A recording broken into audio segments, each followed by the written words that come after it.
আজকে প্রথমেই cockpit voice recorder সেটা উদ্ধার হয়েছে বলে জানা যায়, এবং তারপর ঠিক দুপুর 1টা 15 নাগাদ আমার পিছনে এই হস্টেলের যে ব্লকগুলি দেখা যাচ্ছে, 4টি ব্লক, তার সামনের যে লন সেইখান থেকেই ব্ল্যাক বক্সের অংশটি উদ্ধার হয়েছে। এবং উদ্ধারকারী যে দল তারা মনে করছেন যে সেটা এফডিআর অর্থাৎ ফ্লাইট ডেটা রেকর্ডার।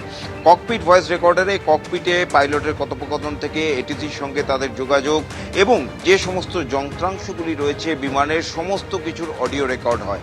আর ফ্লাইট ডেটা রেকর্ডারে এই বিমান কত স্পিডে ছিল, কত উচ্চতায় যাচ্ছিল, কোন পথ দিয়ে যাচ্ছিল, এই সমস্ত তথ্য ডিজিটাল ফরম্যাটে রেকর্ড হয়।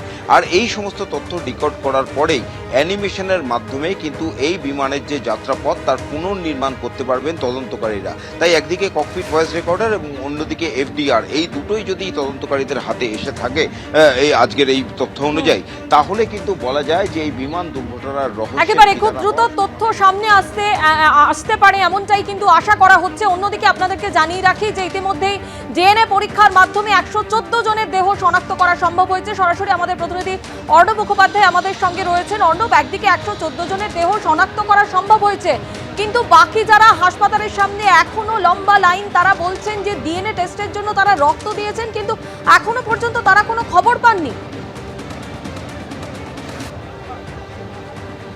একদমই, দেখো 114 এবং হাসপাতাল সূত্রে যেটা জানা যাচ্ছে এখন হয়তো সংখ্যাটা আর একটু বেড়েছে, প্রায় 140-এর কাছাকাছি ডিএনএ স্যাম্পল ম্যাচ করেছে।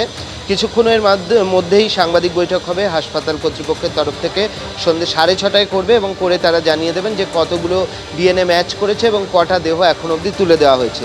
সকালে এই পরিসংখ্যান ছিল 47, স্বাভাবিকভাবে তারপরে প্রাক্তন মুখ্যমন্ত্রী বিজয় রূপানীর দেহ বেরিয়েছে এবং তারপরে আরও অনেকগুলি দেহ হ্যান্ডওভার হয়েছে। সুতরাং এটা বোঝাই যাচ্ছে যে এই সংখ্যাটা 47 থেকে অনেকটাই বেড়ে গিয়েছে, কারণ আমরা যেরকমভাবে দেখতে পাচ্ছি পরপর অ্যাম্বুলেন্স আসতে শুরু করেছে। অন্যদিকে আরেকটা জিনিস তোমাকে বলে রাখি, একটু আগে দেখাচ্ছিলে বিশ্বাস কুমার রমেশ, তিনি কিন্তু এখনও অবধি এই হাসপাতালেই ভর্তি রয়েছেন এবং তার এখনও কিন্তু চিকিৎসা চলছে, তাকে কিন্তু এখনও হাসপাতাল থেকে ছেড়ে দেওয়া হয়নি। তার আরও বেশ কিছু চিকিৎসার প্রয়োজন এমনটাই মনে করা হচ্ছে। তার পরিবারের লোকজন আসছেন, তাদের সঙ্গে বিশ্বাসের দেখা হয়েছে, কিন্তু এখনও অবধি যেরকমটা জানা যাচ্ছে যে বিশ্বাসের চিকিৎসা এখনও চলছে এই হাসপাতালেই।